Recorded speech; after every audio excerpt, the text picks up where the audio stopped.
Go ahead, Vikesh, you take it. Good afternoon, everyone, and thank you for joining us for this very well-timed TCB Talks Diversity and Inclusion event. My name is Vikesh Nemani, and I am the Chief Administrative Officer and the Head of Strategy at RBC Wealth Management USA.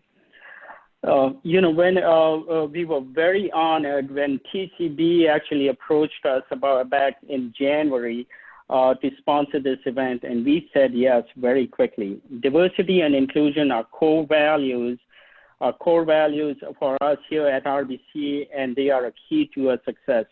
Discussions around how to foster greater diversity and inclusion have always been part of what we are and has been important to us. And it is even more so the case today after the shocking events that have happened here in our communities over the past month. We are honored to sponsor the dialogue here today and look forward to being part of many similar discussions in the future. We have a great session planned out for you this afternoon, and we hope that you will find it useful. With that, I'd like to welcome you to join the conversation, remain engaged, and have fun this afternoon. Thank you, and over to you, Allison. Thank you, Vikesh. And I'm so sorry that we couldn't see your face. We'll see you a little bit later after the conversation when we have our breakout sessions. Well, welcome everybody. Thanks for bearing with us. This is what happens when you go live. It's always exciting. Welcome to TCB Talks Diversity and Inclusion. I'm Allison Kaplan. I'm the editor-in-chief of Twin Cities Business, and we so appreciate you joining us this afternoon. It's hard to believe how much has changed since we asked our expert panelists to join us for a conversation about diversity and inclusion back in January. Remember the quiet days of January, pre-pandemic, long before the killing of George Floyd, which, as you all know, has sparked conversations about race and injustice across our community and really across the world. Our panelists have been so generous with their time, talking to me again and then again about many issues and perhaps some of the most critical issues of our generation. I'm so glad they're here today to share their wisdom. Let's see them. Can we reveal the screens, everybody? Hello. Kendall, Nancy, James, thank you for being here. I'm going to just tell everybody a little bit about each of you and then we'll dive in. Kendall Harrell is the Vice President of People and Culture for Minneapolis-based Caribou Coffee. In his role, he leads human resources, safety and security, and training functions. Since joining Caribou in 2018, Kendall and his team have brought the brand's purpose and values to life, resulting in improvements to employee turnover, personal and professional development, and guest experience. Caribou has also launched its first Diversity, Equity, and Inclusion Alliance. This group is committed to building a path that integrates D&I into the business strategy and ensuring everyone's experience with the brand feels uniquely valuable, whether they're a team member or a guest. Thanks for being here, Kendall.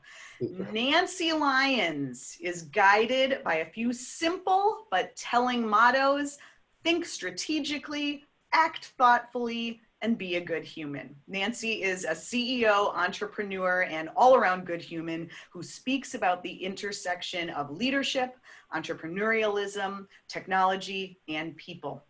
Nancy's been locally and nationally recognized for her role as CEO of Clockwork. She's the co-author of Interactive Project Management, Pixels, People, and Process.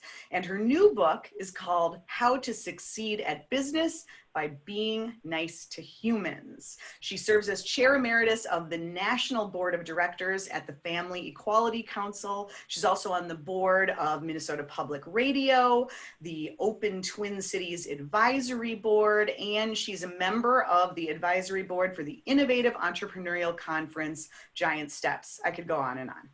James Momon, last but not least, is currently the Senior Director of Global Inclusion at General Mills.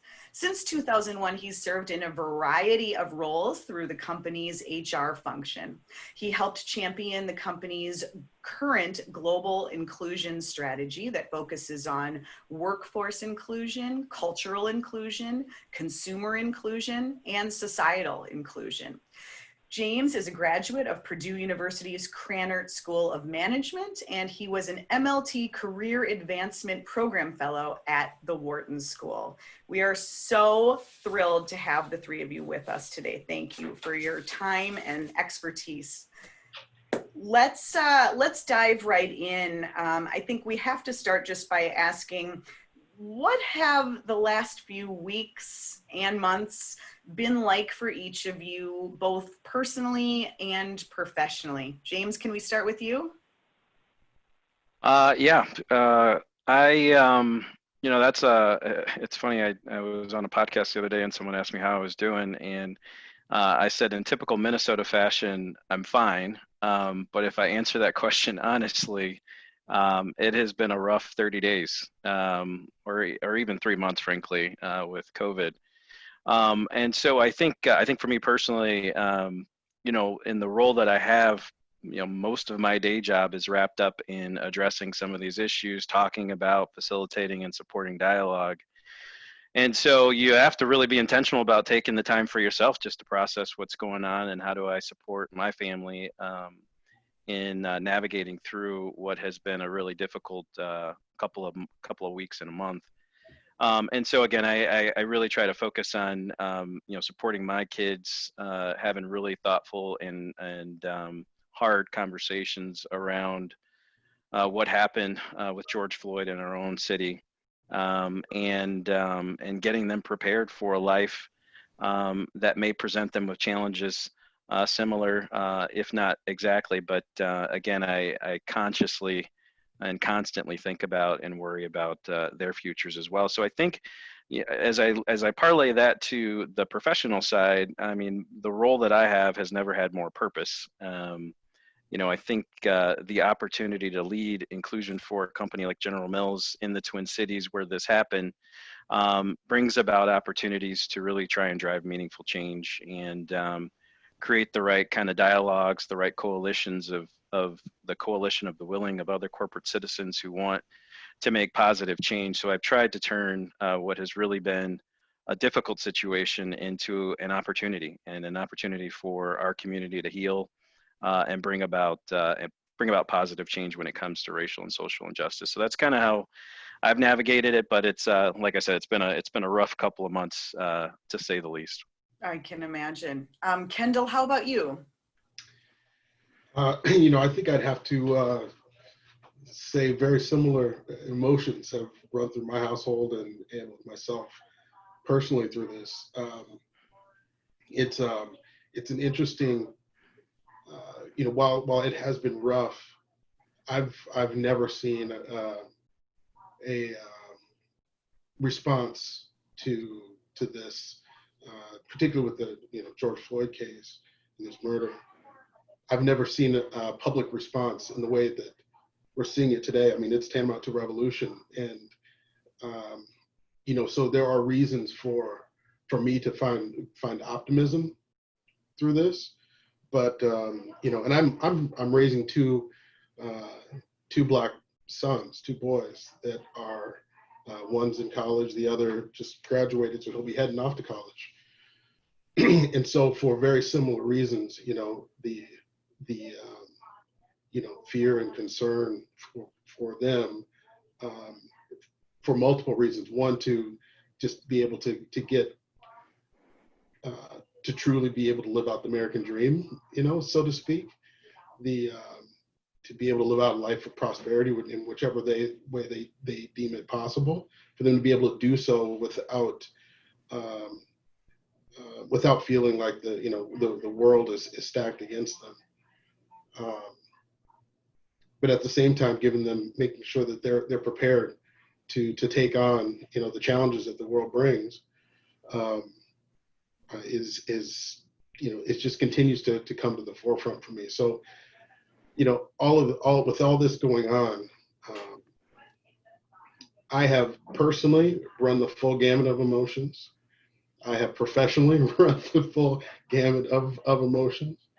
But in both my personal and professional life, not only because I'm working from home every day for the last 3 months, have they just come together so intimately. In both sides, I'm constantly seeing reasons for optimism, even through all this tragedy and chaos. Well, that's a good note to pause on for you right there. Nancy, what about you? Talk about how the past few weeks and months have been for you and your family and your business. Yeah, I think as a small business owner, the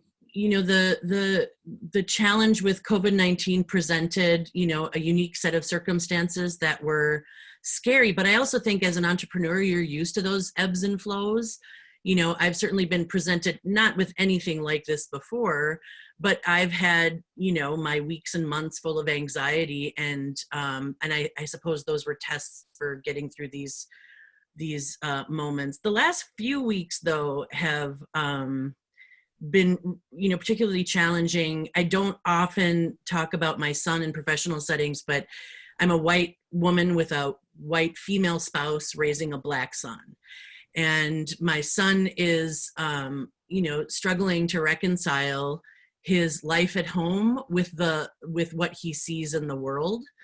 And I think, for me, what I'm recognizing is how slow my white friends are to get to the realities of the work we have to do around anti-racism. And not, it's not enough to,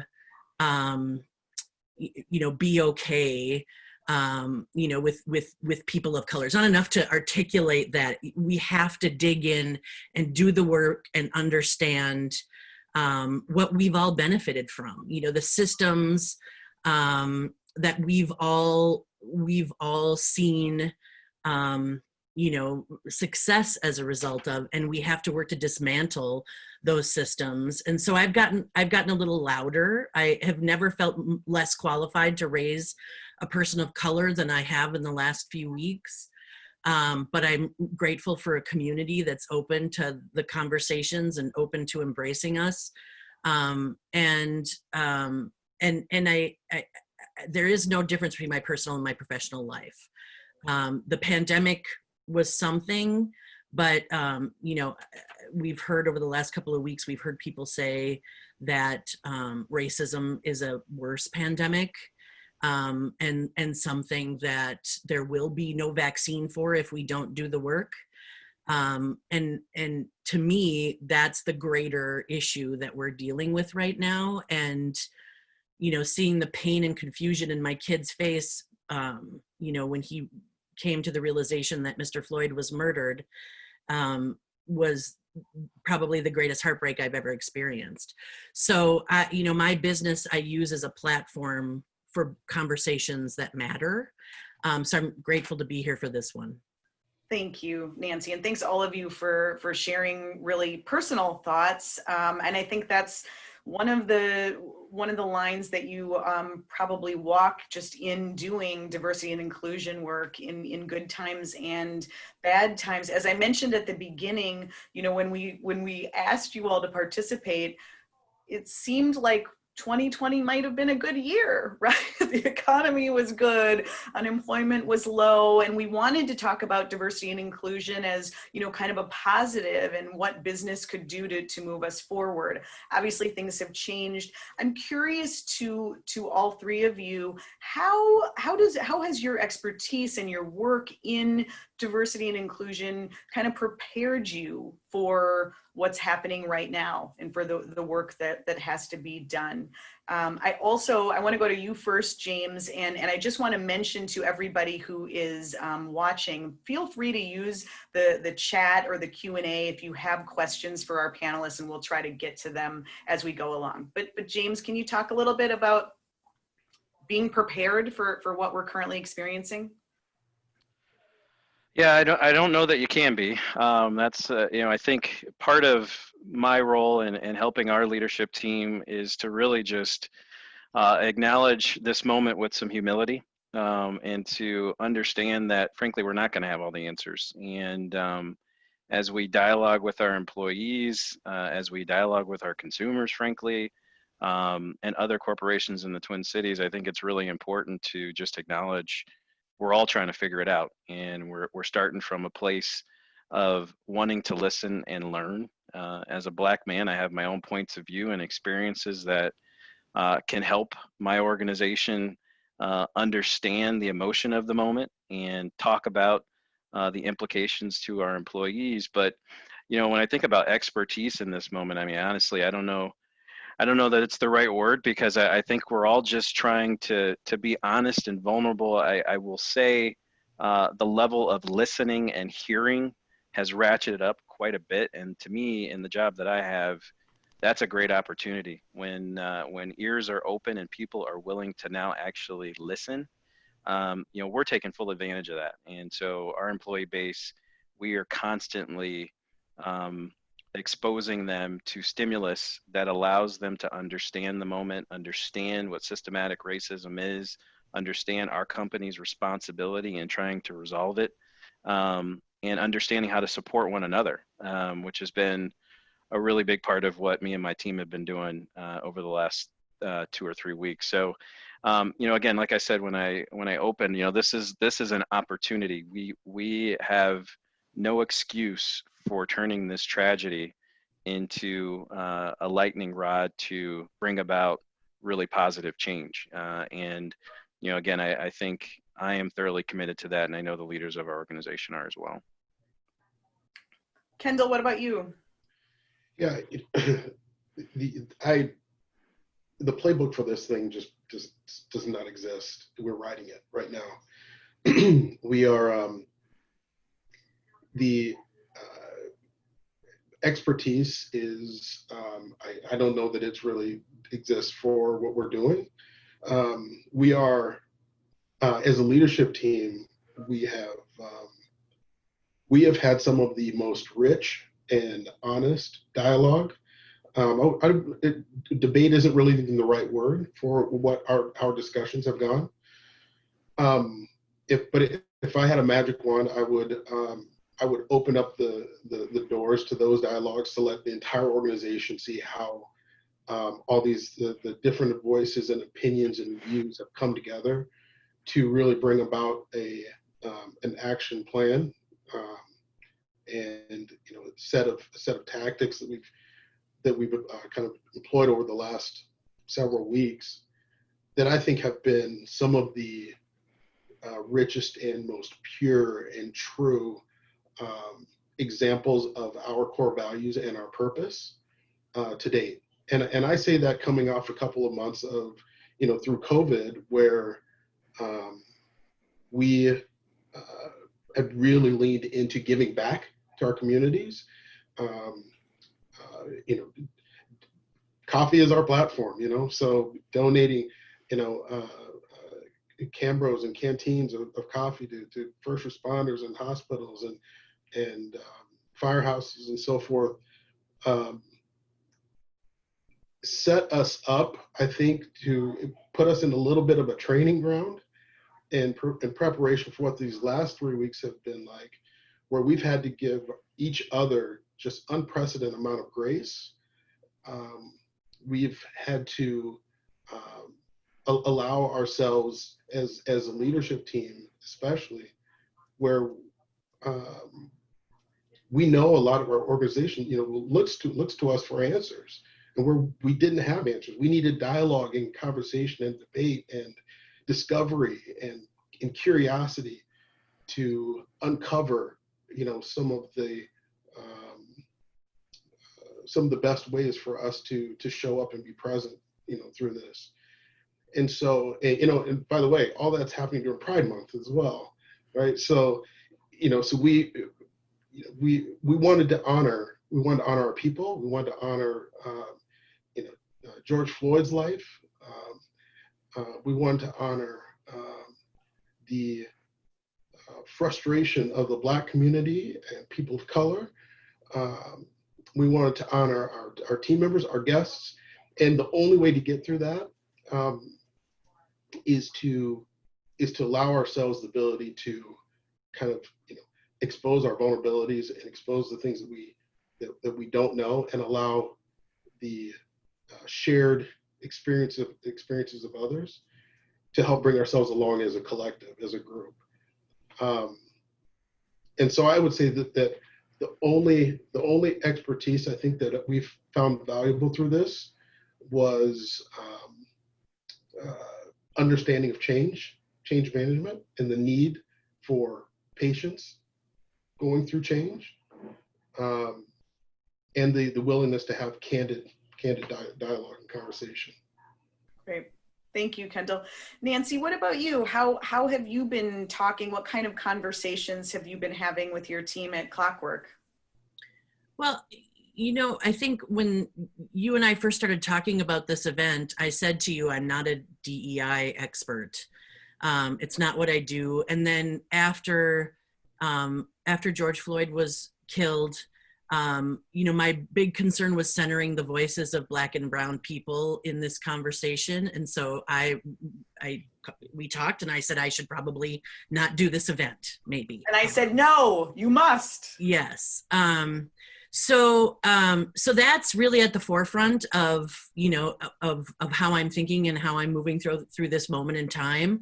I mentioned earlier that Clockwork is a platform. It also consists of a group of humans who share a set of values and are deeply involved in their communities. And so, we just had a staff meeting today, and, and what I had to reiterate for them is, everybody is impacted by this in different ways, and it's important for us to make space for all of it. And it's important for us to show up. One of our core values is helpfulness, and embodying that in our communities and showing up with that spirit of helpfulness is really the best we can do. So, I think for me, the other thing that I'm finding is just this need to encourage people to take action and to recognize that their lane is valid. In other words, I hear from people all the time, and I was just with a friend last night who was saying, I don't go to the protests. I'm not sure if what I'm doing is enough. And I think there's a role for all of us to play, and everybody's role is valid and critical. And that's something that we talk about at Clockwork all the time. However we show up, what matters is that we show up. And in that context, that we're centering the communities most impacted by what's happening. We're learning and we're supporting in ways that are actionable and move us forward. So expertise, I sure don't have it. But I've worked in the equality space as an activist for LGBTQ families for a long time. And I learned a lesson in that process. And that was, I can't ask for a seat at the table unless I look around to see who isn't at the table with us. And that's where the anti-racism work came into play. And that's why it's a critical component of how Clockwork moves through the world. Right. Thank you, Nancy. Thanks for being willing to be here today, even if I did twist your arm. James, can you talk a little bit about I think everyone is really craving, okay, so what do we do? We're starting to have some uncomfortable conversations. What should our organizations, what should business be doing? Can you talk a little bit about what General Mills is doing and what you're talking about doing as an organization? Yeah, so I'll start with what we're doing inside, and then I'll talk a little bit about our hope to have an impact outside our four walls. On the inside, frankly, it's about ensuring that we, number one, support our communities of color within the building or within our organization to make sure that they feel supported and heard and have the opportunity to dialogue around this issue and understand what leadership's point of view is, and giving them access to critical leaders in the organization. We've also really focused on providing trauma counseling for a lot of our employees who, George Floyd is not the first incident that we've seen on video, and these videos can be quite traumatizing, especially to our African American employees. So we've consulted with trauma counselors and experts to get those types of folks in front of our employees and to talk about the impact of trauma and make sure that they've got the resources they need and the support that they need. You know, the last piece I'll say on the inside is we've been on an allyship journey for the last 12 months. So the number one priority for my team over the last 12 months is really to drive a sense of allyship across our entire organization. So obviously we're in a very majority dominant environment here in Minnesota. And so we've got a lot of folks who are want to do and want to support some of our marginalized and underrepresented communities, but frankly don't know what to do. And so what my team has done the last 12 months is really equip that cohort with education, resources, understanding, and a framework around allyship that's allowed them to show up and support their colleagues in differential ways. Now, all of this is before George Floyd, and what a blessing it's been to have a lot of our employee population equipped to actually show up and be the allies that we want and expect them to be. It has really paid dividends for our communities of color within General Mills. So allyship's a big part of the work that we're doing to respond to this on the inside. I'd say externally, one of the things that I'm doing, I'm co-chairing our Minnesota Corporate and Community Coalition, which is essentially a coalition of the willing of, many of the companies that you all probably know are some of our largest Fortune 500 companies in the Twin Cities. And what we're trying to do is build a coalition to really pool the resources of the corporate community to say, hey, there's a way we can play a role in rooting out some of the systemic racial and social injustice. And so we've created a cohort. There's probably 100 of us, and we've got 5 distinct strategic pillars that are kicking off this week. The 5 pillars are policy. So how can we have an impact on public policy and police reform is one area that the group has already kind of doubled down on. The second one is how can we make sure that we help the community heal and rebuild? So obviously, what are the immediate needs that the community needs to actually rebuild itself, but also creating community dialogue to make sure that relevant voices are heard and have a forum to get those voices heard in front of folks that can actually make a difference. The third pillar is our ability to try to drive allyship across the Twin Cities community. So how do we take content that we're using inside our 4 walls and enable the broader Twin Cities community to have an understanding of what allyship is and some of the resources they can leverage to go on their ally journey. The fourth one is workplace. How do we hold ourselves accountable to making sure that we've got DEI infrastructures in place to drive inclusion and diversity representation within the corporate community, and what's the standard that we want to hold ourselves to. And then the last one, which is the most complex and probably the most long-term aspiration that the coalition has, is what we call resource flows. But it's essentially how do you take some of the disparities that the Twin Cities have. I mean, again, I don't think it's a secret the Twin Cities has some of the most profound racial disparities in the country. How do we get to the root causes of some of those disparities, whether it's healthcare, education, food insecurity, and the like, and really take our corporate resources and be really strategic and intentional about how we can leverage those resources to really drive systemic change in some of these communities. So again, that's the work we're doing to really try and drive broader change outside our 4 walls, because again, we know as corporate citizens, our voice matters and our resources matter, and we really want to optimize those as best we can. Right. Thank you for sharing that. Kendall, what about Caribou? What are you doing? How are you using your platform? I mean, internally and externally, I guess. Well, I think if I were to give some advice, I think the first place I would start is just validate why you want to get into this work in the first place. And it can't be because you saw a horrific murder on YouTube or Instagram.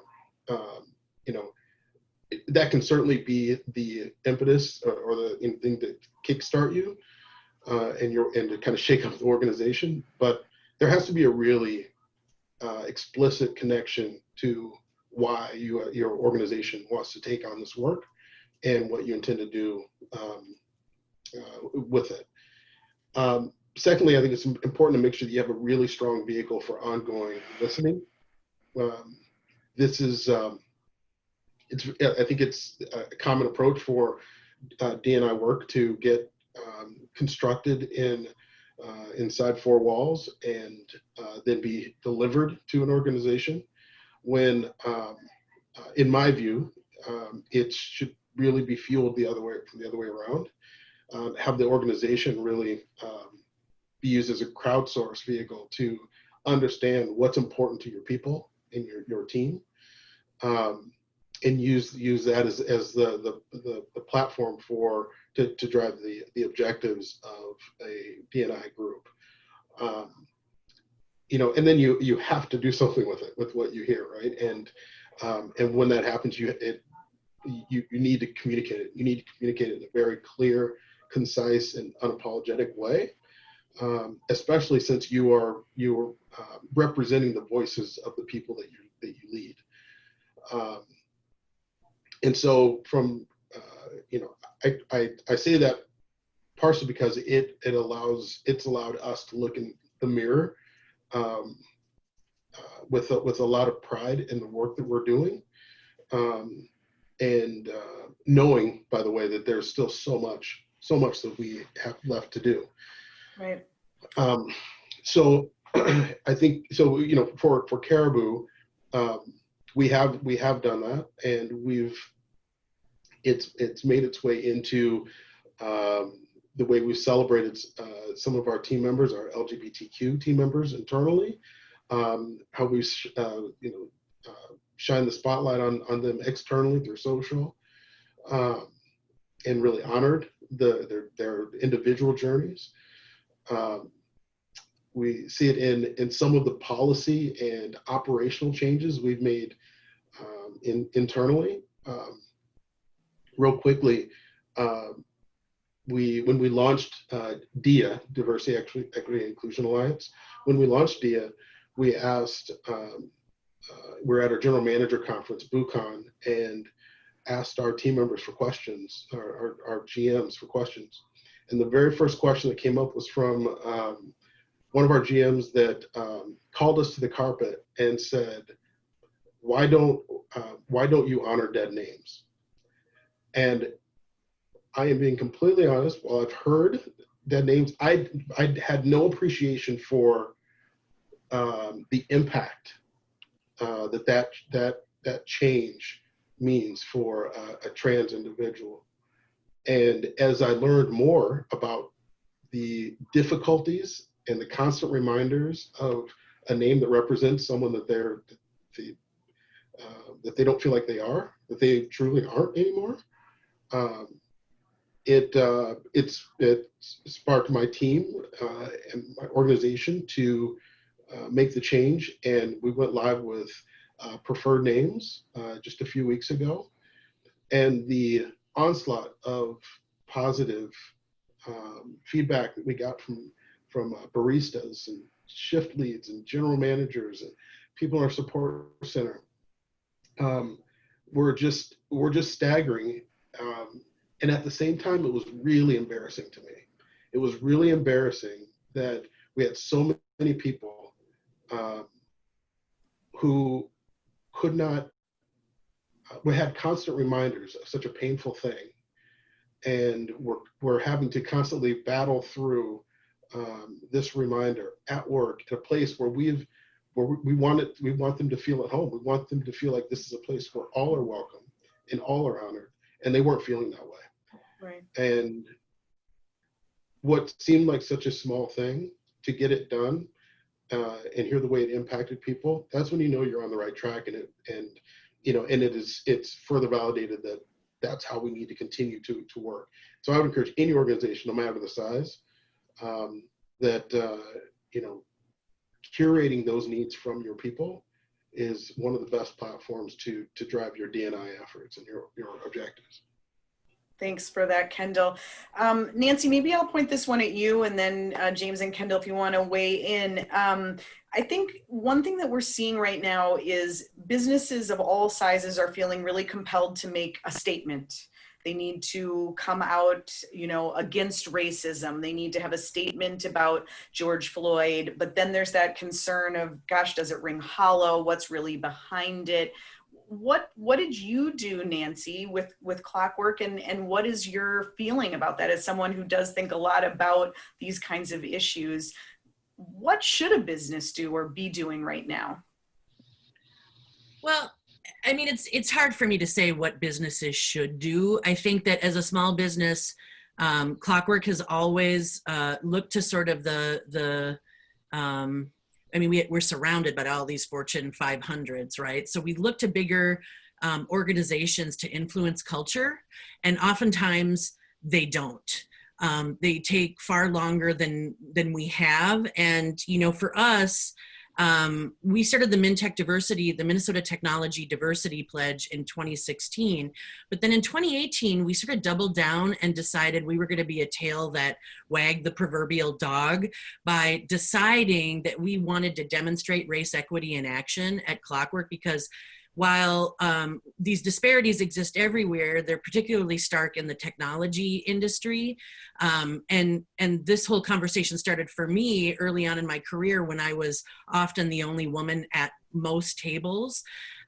So we actually outlined an anti-racist race equity plan and shared it with our entire staff. We started to author that in 2018 because we cannot build product, we cannot provide services for communities if we don't reflect those communities that we're building products and providing services for. And that's the bottom line. And so for us, we could no longer say, well, we're in Minnesota anymore and expect that to fly. And we knew that before, the reminders that this is true have been pretty consistent. And then George Floyd's murder drove it home, obviously, that there are dramatic disparities, and businesses are not immune to the conversations. For some reason, we have this weird idea that there's a distinction between how we feel in the world and how we feel at work and what people talk about at work. But the reality is racism happens at work. So in addition to the pledge, we created our race equity plan. And we also created a race equity anti-racist roadmap that includes engaging and training for the staff and leadership from thought leaders and activists like Desiree Attaway, and we've worked with the Brand Lab and Penumbra Theater and Nakima Levy-Armstrong. We piloted a Woman of Color apprenticeship program, and we've had 3 women move through that, and that's happened in the last 18 months.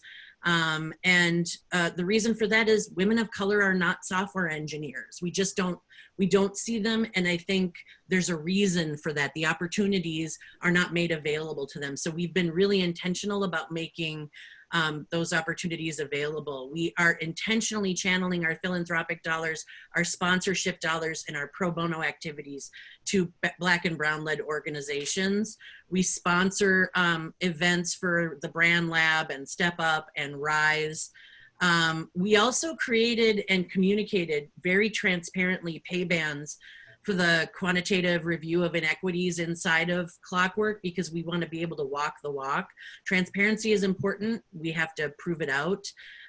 We created a review process for vendor partners, targeting vendors with BIPOC ownership. All of our catering partners, everything that we do where we invite the public in, which isn't much anymore, or we buy lunch and we have fellowship, those are all organizations, companies that are owned by people of color.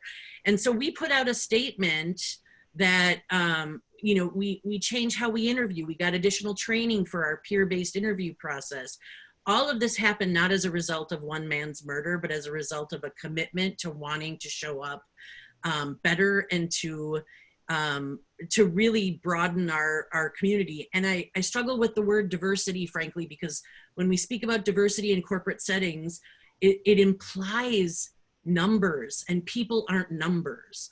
And so we really wanted to be very intentional and actionable in the things that we were talking about and desiring for our organization. So we put out a statement that didn't just say, you know, that we were horrified by the murder of George Floyd, but it also said that we don't have time to not have urgency around anti-racism, and there is no separation, right? It's all life. This is these are the lives we are living at work and at home. We can't extract one from the other, and therefore we have to do this work at work very intentionally too.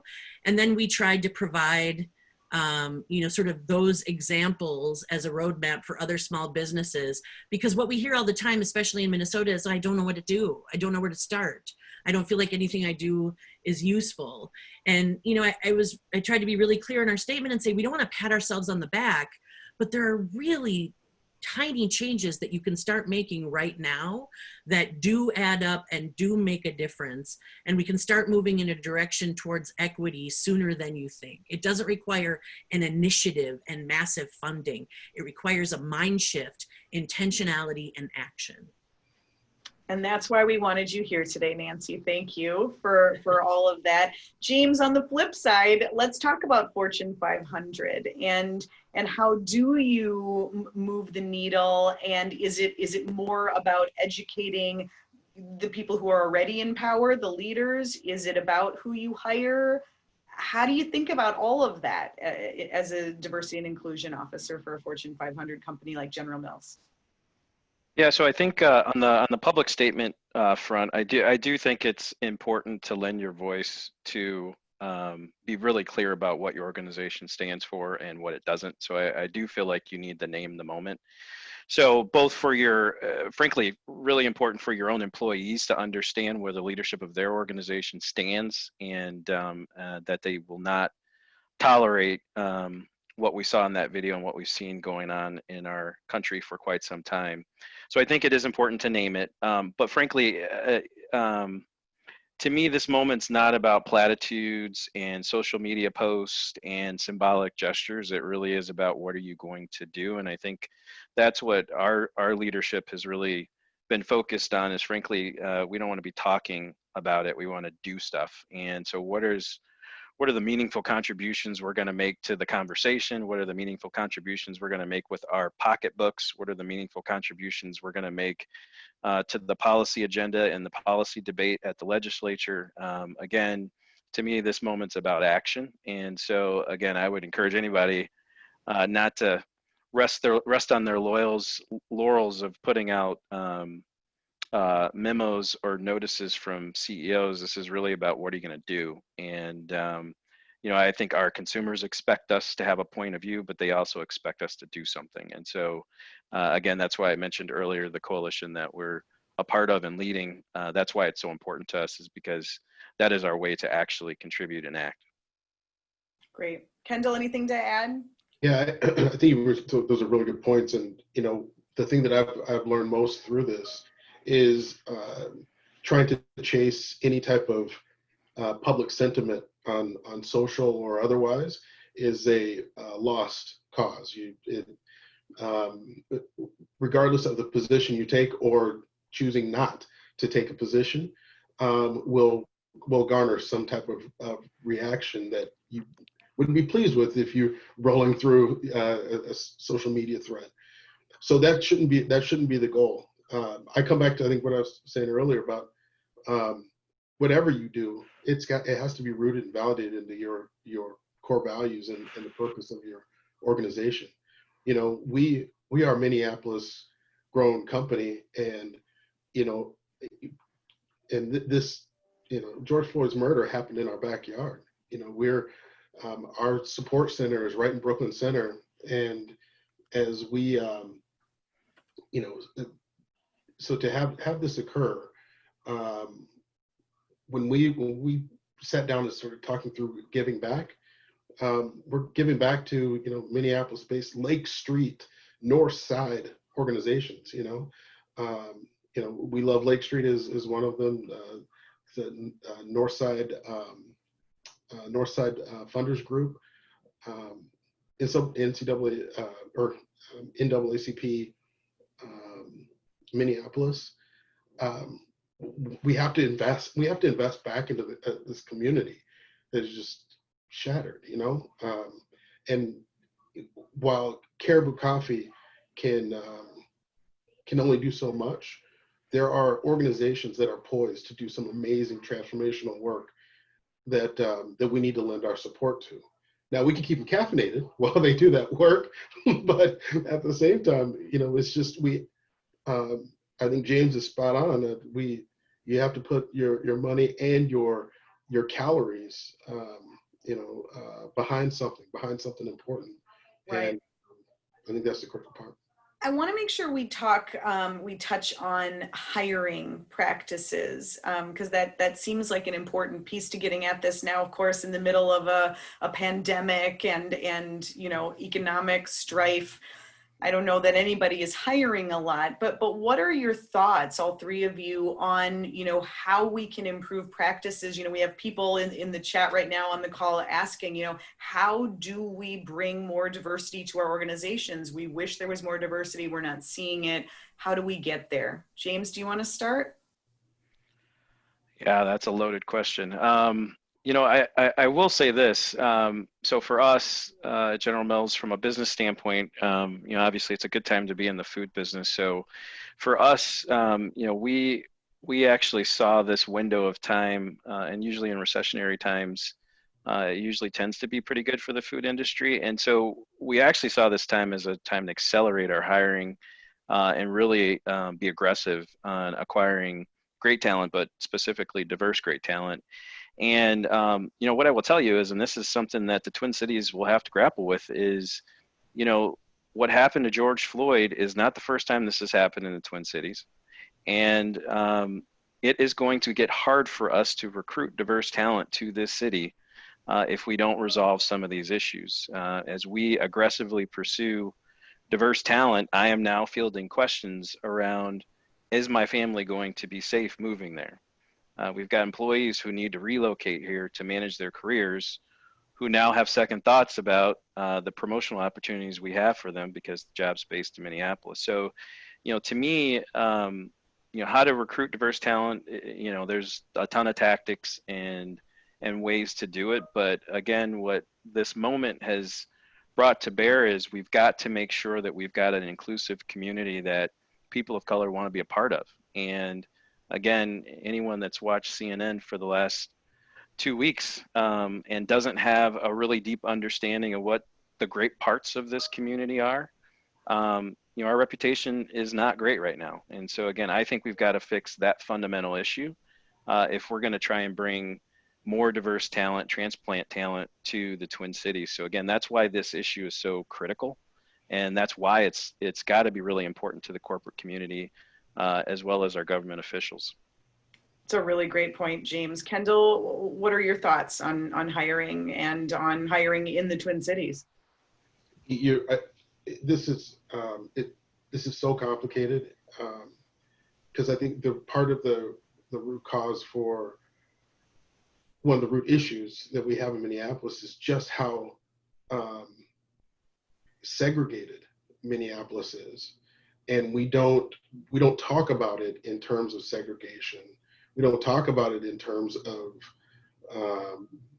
you know, what and where businesses are and where brands align themselves to. And so from a hiring perspective, part of the work that needs to occur is ensuring that your brand is part of the fiber of these different cultures, particularly with Black Americans, and as with affinity with the brand, also can come affinity as an employer with that brand. But then we have to also we have to get rid of this notion of being okay with the fact that we live in Minnesota. There just aren't a lot of Black people in Minnesota. Well, okay, then what are we doing any of this for, right? And so we can't allow that mindset to creep in and continue to allow that to be an excuse for not building diverse candidate pools and ultimately placing some very strong, intelligent Black professionals in leadership roles. And I want to key in on that, that people of color need to be placed into leadership roles, positions of decision-making, positions where they have there's a much larger platform to be able to influence our communities at a much more broad level. Nancy, thoughts on hiring and on kind of selling not only your company but this market? Yeah, well, you know, that's part of the equity plan that we put in play. So we've really worked hard to adjust our recruiting efforts. Now, obviously, we're a small business, and COVID-19 is having an impact on us. So we're not hiring right now, but we have adjusted our recruiting efforts to elevate and engage, Black, Indigenous, people of color candidates and networks. And then we track the progress and we hold ourselves accountable. I also think that, we're a community-based organization, and, during the events of the last few weeks, we really supported our staff in being out in the community, doing what they needed to do, taking the time they needed to do it to help with, distributing resources, cleanup efforts, that sort of thing. And when you are embedded in the community and you show up for your community, your brand story becomes known. The organizations that we support, the organizations that we do pro bono work for, the organizations that we sponsor and invite into, the MinTech Diversity Pledge conversations, they do, and our staff being among their people, they all shepherd our message for us. And that does us, we've never used a recruiter at Clockwork, ever. We have never once used a recruiting firm. And even as we adjust our focus to be more conscious of race equity, we are able to find the partnerships and the relationships we need to amplify the messages around hiring to attract the candidates that we want. We have a long way to go, but we are seeing improvements simply from intentionality. Great. You'll notice, I can't believe how fast the time is going. I could ask all of you questions all day, but I want to be respectful of your time and everyone else. We are going in just a few minutes to split up. The links are posted in the chat for each of our panelists have been kind enough to spend a little more time so we can have breakouts, and you'll be able to ask some of your questions directly to them. So just check out the chat right now and get the link that you want.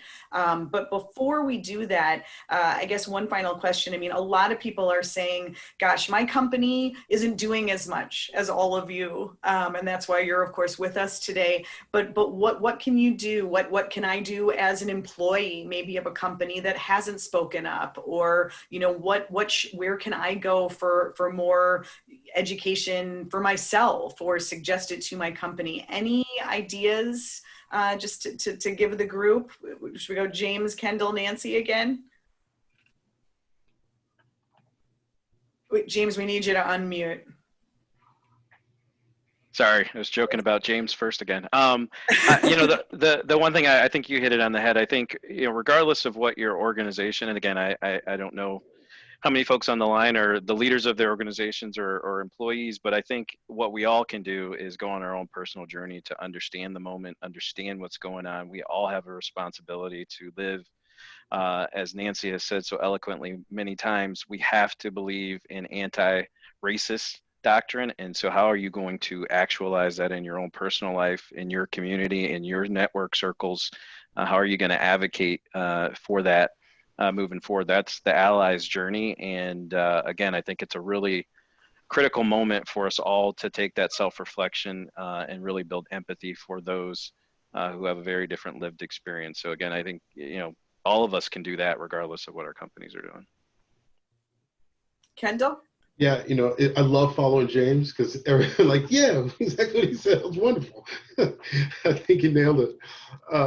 The personal journey is so important. One thing that's also really nice about Minneapolis, St. Paul, is the Twin Cities here, where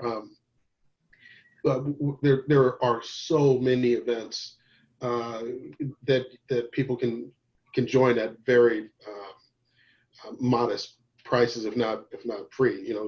Things like this. You really have, part of what you that personal journey, I think, is just immersing yourself in the dialogue. When we started at Caribou, we partnered with Brand Lab, which is a marketing firm that is focused on, not a marketing firm, they focus on diversity in the marketing vertical. We use them just to facilitate a small discussion amongst the executive team. And we took that opportunity just to have an open conversation that was very surface level, not very deep, but it created enough of a spark that really created space for the things that we're doing today. And that happened about 18 months ago. So whoever, if there was an individual that asked that question, I would first say, give yourself some grace, be patient, but be diligent about being active, participating, getting into, it sounds cliche when I say be part of the dialogue and conversation, but I really just start going to stuff, because there's a lot of it out there. So that's the best advice I think that I could give you. Great advice.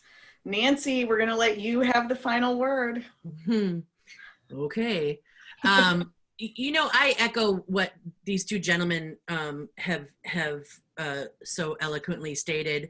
I would also say, I think individuals abdicate responsibility to organizations all the time. We all act victimized by our jobs. My company isn't doing this. There are no programs. HR isn't making this happen.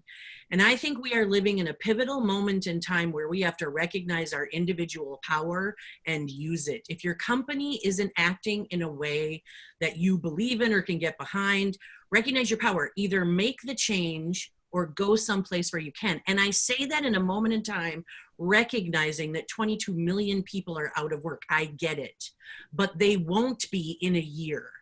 And we will recover from this. There is space to make change, and individuals can lead it, they can make it, and they can demonstrate for the rest of their organizations that one person can do the right thing, do good, make change that is visible, and set an example for the rest of us. So your company may not be doing it, but that shouldn't stop you. And there are so many experts out there willing to teach. There's free and affordable resources online. There are community resources and organizations that need us. You can write checks. My God, there are so many ways to get involved in this movement. The important thing is getting involved. Wow, I feel like we've barely scratched the surface, and yet you've all given us a lot to think about. Thank you so very much for all of your insights and for your leadership. On behalf of everyone at TCB, we are truly honored to host this discussion and bring your expertise to the community. A lot more discussion and obviously action needs to happen. We have more on this very topic on diversity and inclusion and what business can do in our new issue, in the June-July issue of Twin Cities Business. So I hope you'll check that out. We're not quite done. We're not done with our panelists. Thank you again to all of you. We're now going to move to breakout sessions. Everyone who registered for this should have a separate link to their breakout room. We tried to place you all according to what you wanted. They're also posted in the chat if you need them. So you're going to need to log out of here, and then we're all going to log back on. Sorry, that's Zoom for you. And we're looking forward to a little more intimate conversation, and the work goes on. Thank you all for joining us today, and we'll see you in the breakout rooms.